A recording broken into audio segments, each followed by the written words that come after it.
Hey guys, welcome back to कॉमिकी। कहानी की शुरुआत होती है। हम देखते हैं एक क्लासरूम के अंदर बहुत सारे बच्चे बैठे हुए होते हैं और सीन शिफ्ट होता है और हम देखते हैं हमारी कहानी के मेन कैरेक्टर टोनी स्टार्क को, जिसे उसके दोस्त लोग बोल रहे होते हैं कि हे तुम उसे ऐसे क्या देख रहे हो, वो लड़की तो तुमसे बात भी नहीं करेगी क्योंकि वो क्लास की नंबर 1 ब्यूटी है। और ये बोलते ही वो लोग बहुत ज़्यादा हंसने लगते हैं। फिर हम देखते हैं कि कुछ सामने से नंबर 1 ब्यूटी जिसका नाम निया होता है वो आती है और बोलती है हाय टोनी स्टार्क। लेकिन हम फिर तुरंत देखते हैं कि उसके पीछे से, निया के पीछे से एक लड़का आता है, बोलता है हेलो निया, मैं तुम्हारे पीछे 3 साल से हूँ, क्या तुम मेरे साथ आज डेट पे चलना चाहोगी। और ये सुनते ही निया बहुत ज़्यादा गुस्सा हो जाती है। बोल देती है कि तुम जैसे लड़की की हिम्मत भी कैसे हुई मुझसे ये पूछने की। वो उससे बहुत ज़्यादा रूडली बात करती है और उसे वहाँ से भगा देती है। और ये देखते ही टोनी स्टार्क बहुत ज़्यादा गुस्सा हो जाता है और वो बोलता है कि मैं तुम जैसे लड़कियों से बात भी नहीं करता। और ये सुनते ही उसके सारे दोस्त शॉक हो जाते हैं, यहाँ तक कि पूरे क्लासरूम के लोग शॉक हो जाते हैं कि टोनी स्टार्क ने क्लास की नंबर 1 ब्यूटी निया को इस तरीके से मना कर दिया। और फिर हम देखते हैं टोनी स्टार्क अपना मोबाइल निकालता है और वहाँ से क्लासरूम से बाहर निकल जाता है। और फिर वो टिकटॉक स्क्रॉल करते हुए आगे बढ़ रहा होता है और देखता है कि टिकटॉक पे एक इन्फ्लुएंसर डांस कर रही होती है और सुपर चैट मांग रही होती है। ये देखते ही टोनी स्टार्क तुरंत 1 मिलियन का सुपर चैट कर देता है। फिर जिसे देखते ही वो टिकटॉकर उसे तुरंत हार्ट का शेप बना करके भेजती है और बोलती है थैंक यू टोनी स्टार्क। लेकिन टोनी स्टार्क को लगता है कि ये मेरी बेइज्जती कर रही है, ये मुझे बहुत ज़्यादा कम समझ रही है। और फिर हम देखते हैं कि वो मिलियंस ऑफ डॉलर की सुपर चैट कर देता है। इसे देखते ही पूरी की पूरी टिकटॉक इंडस्ट्री हिल जाती है कि आखिर ऐसा कोई कैसे कर सकता है। पूरा का पूरा टिकटॉक हिल जाता है कि इतना ज़्यादा पैसा अकेले कोई कैसे भेज सकता है। लेकिन टोनी स्टार्क बता रहा होता है कि हमेशा से मेरे टाइम ऐसा नहीं था, एक टाइम ऐसा भी था कि मैं अपने कमरे के अंदर अकेला बैठ के रो रहा था और मुझे कोई भी पूछने वाला नहीं था, मैं अपनी गर्लफ्रेंड को मैसेज कर रहा होता है। और फिर हम देखते हैं कि टाइम पीछे शिफ्ट हो जाता है और हम देखते हैं कि टोनी स्टार्क कैसे अकेले कमरे में बैठकर रो रहा होता है और वो अपनी गर्लफ्रेंड को मैसेज कर रहा होता है कि नोरा मुझे छोड़कर मत जाओ। वो बहुत ज़्यादा रो रहा होता है, उससे रिक्वेस्ट कर रहा होता है। लेकिन उसे गर्लफ्रेंड मैसेज करती है कि देखो मेरा एक्स बॉयफ्रेंड जो है वो वापस आ गया और मुझे लगता है कि हम लोग एक दूसरे के लिए फिट हैं और हम लोग आगे बढ़ जाते हैं, अब मूव ऑन करने का टाइम आ गया है। फिर हम देखते हैं कि उसके दोस्त आते हैं, टोनी स्टार्क के दोस्त उसके कमरे में आते हैं और बोलते हैं यार ये फिर से रो रहा है, इस पूरे महीने में ये 6ठी बार है जब इसका ब्रेकअप हो रहा है। सारे महीने में जितने दिन होते हैं उतनी बार तो ये लोग ब्रेकअप करते हैं।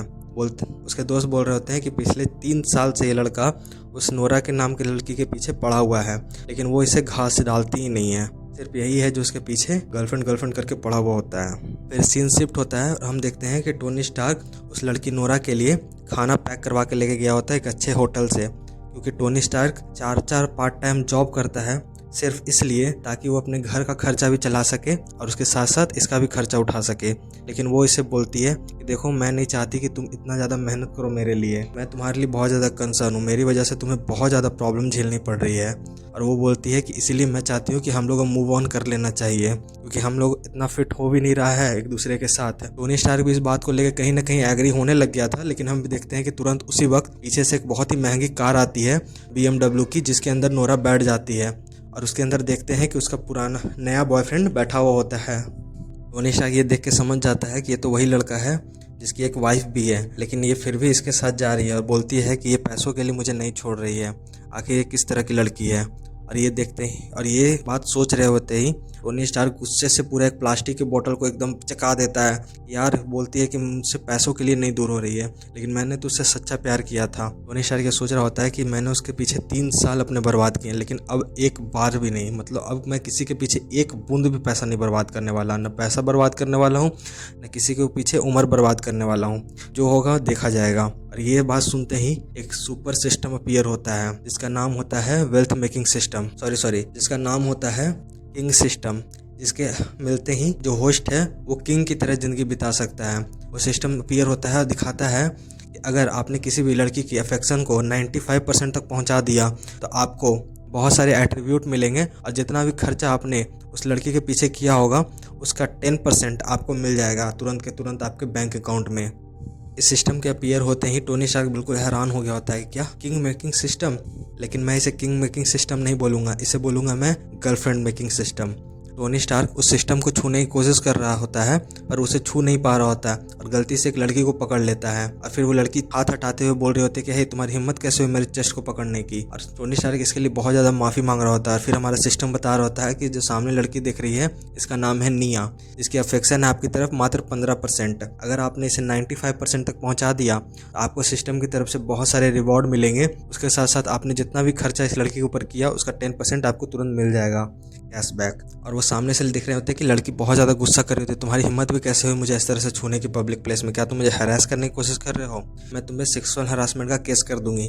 और फिर टोनी स्टार्क तुरंत हाथ झटकाते हुए माफ़ी मांगने की कोशिश कर रहा होता है और बोल रहा होता है कि ठीक है सॉरी मैंने ध्यान नहीं दिया, लेकिन मैं आपको इसके लिए कंपनसेट कर सकता हूँ। ये बात सुनते ही निया बहुत ज़्यादा गुस्सा हो जाती है। फिर अंदर ही अंदर सोचती है कि आखिर हिम्मत कैसे हुई इसको मुझे अंडर एस्टिमेट करने की। इसे ऐसा लगता है कि पैसे से सारी प्रॉब्लम को सॉल्व कर सकता है, तो मैं इसे दिखाऊंगी कि मैं क्या चीज़ हूँ। और आसपास के सारे लोग सोच रहे होते हैं कि यार एक लड़के ने पहले भी इस लड़की को चैलेंज किया था और इस लड़की ने उस लड़के के $30,000 उड़वा दिए थे। निया बोल रहे होते हैं ठीक है, अगर तुम मुझे कंपनसेट करना चाहते हो ना तो यहाँ पर जितने भी लोग हैं ना इन सारे के सारे मैं स्नैक्स खिलाना चाहती हूँ, इसके लिए मुझे पैसे चाहिए। और फिर हम देखते हैं कि टोनी स्टार्क तुरंत खुशी खुशी अपना मोबाइल निकालता है और उसे $5,000 पे कर देता है। इसे देखते ही निया भी हैरान हो जाती है कि आखिर तुरंत कोई इतनी जल्दी कैसे पे कर सकता है। वो दोबारा इस चीज़ को चेक करती है और देखती है कि सच में ये पेमेंट तो रिसीव हो गई है। और इसे देख करके आसपास के लोग भी बहुत ज़्यादा शॉक हो गए होते हैं कि आखिर ये इतना अमीर है क्या कि इसने तुरंत इतने सारे पैसे दे दिए। और टोनी स्टार्क बोल रहा होता है क्या मुझे अब आपका वीचैट आईडी मिल सकता है। फिर निया सोच रही होती है कि ये तो बिग शॉट है, इसे मैं इतनी जल्दी तो नहीं छोड़ूंगी। और फिर निया तुरंत उसके पास आ गई होती है टोनी स्टार्क के, बोल रही होती है इतनी जल्दी भी क्या है, अभी तो ये शुरुआत ही है। और फिर टोनी स्टार्क को वो एक बहुत ही महंगे मॉल के अंदर लेके जाती है। वो मॉल इतना ज़्यादा महंगा होता है कि टोनी स्टार्क ने खुद अपनी ज़िंदगी में उतना महंगा मॉल कभी देखा ही नहीं होता है। वो मॉल होता है गुची का मॉल। और जैसे ही वो मॉल के अंदर जाता है टोनी स्टार्क वहाँ के आसपास के पर्स को देख रहा होता है कि इतने महंगे महंगे यहाँ पर्स होते हैं, लेकिन मुझे क्या फ़र्क पड़ता है, मुझे तो यहाँ बस पैसे खर्च करने हैं। ये लड़की जितना चाहे मुझसे पैसे खर्च करवा सकती है। फिर हम देखते हैं एक बहुत ही शॉकिंग चीज़, वहाँ पर नोरा भी खड़ी होती है जो कि टोनी स्टार्क की एक्स होती है और वो उसी लड़के के साथ वहाँ आई होती है। नोरा जैसे ही देखती है क्या यहाँ टोनी स्टार्क भी आया है, क्या ये मेरा पीछा कर रहा है। वो सोच रही होती है कि मैं तो इसे दिखाऊंगी कि आज मैं क्या चीज़ हूँ। वो तुरंत ही अपना एक बहुत ही महंगा गुची का बैग उठाती है जो कि लिमिटेड एडिशन का बैग होता है और वो अपने बॉयफ्रेंड से पूछती है क्या तुम मेरे लिए ले सकते हो, मेरा बर्थडे आने वाला है। उसका बॉयफ्रेंड सोच रहा होता है इसका बर्थडे तो ठीक पिछले महीने ही आया था। वो बोल रहा होता है नोरा तुम्हारा बर्थडे तो पिछले महीने ही आया था ना। वीडियो बहुत ही ज़्यादा लंबा हो रहा था इसीलिए मैंने सोचा कि एक काम करता हूँ, वीडियो को यहीं पर रोकता हूँ, ठीक है। अब सबसे पहले आप लोग ना मुझे फीडबैक दो, एग्जैक्ट ये बताओ कि अगर कुछ कमी है ना तो एग्जैक्टली थोड़ा सा बस मेहनत कर दो अपनी तरफ से। मैं ये नहीं बोल रहा हूँ कि सब्सक्राइब करो या लाइक करो, बस थोड़ा सा अपनी तरफ से फीडबैक। देखो यार मैं एक नया क्रिएटर हूँ, ठीक है, और ऐसे में अगर आप थोड़ा सा अपनी तरफ से सपोर्ट दिखा दोगे ना तो मुझे बहुत ज़्यादा हेल्प हो जाएगा। अगर आपको थोड़ा सा भी सपोर्ट मिल जाता है ना तो थोड़ा सा, और वो आपको कुछ भी नहीं करना, बस आपको फीडबैक देना है। सब्सक्राइब वगैरह तो आपको अच्छा लगा तो ऑब्वियसली आप करोगे, लाइक वगैरह ये सब तो बहुत ही ऑब्वियस चीज़ है। But as a new creator सबसे बड़ी पता है प्रॉब्लम क्या होती है, पता नहीं होता इंसान को कि वो क्या सही कर रहा है और क्या गलत कर रहा है, ठीक है। अब मैंने सोचा ना कि ये जो वीडियो था ना मैंने पहले भी बनाया था बट उसमें ना व्यूज़ बहुत कम आए थे, मतलब ना ही के बराबर बोलिए आए थे।